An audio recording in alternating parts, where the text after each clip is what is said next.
Alright, here we have the OEM Dirty Grill. We'll replace T with nice Toyota lettering.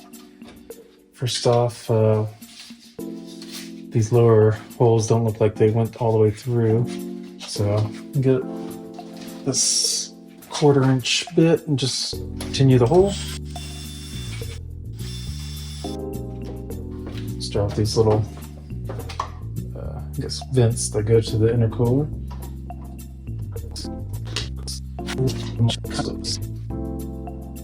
See if you can see that.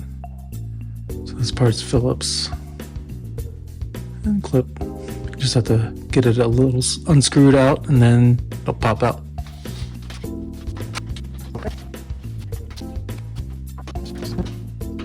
Phillips screw here. We have these little clips.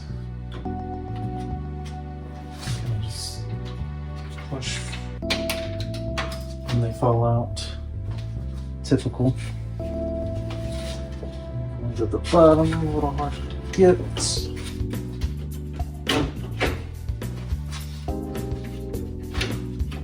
And it's free.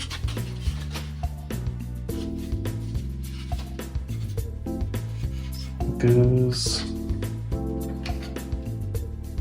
These are the clips that are in there. Very weird. I do something like that. So I don't know if we can reuse these on the new grills. Don't really do much. We're gonna probably change to different style clips or zip ties. Alright, so I looked everywhere, but ideally you want something like this that expands once you put a screw in for the holes or the rectangle areas like this right here in all 4 corners. I tried this one that I have as well, but it's just not big enough to grab either. So I'm gonna go with the trusty zip ties. And then this middle screw will hold it well enough. I mean, it's just a grill, nothing too crazy. Maybe one day I'll find ones like this that'll fit. But for now, that's what we got. So I'll show you how it holds.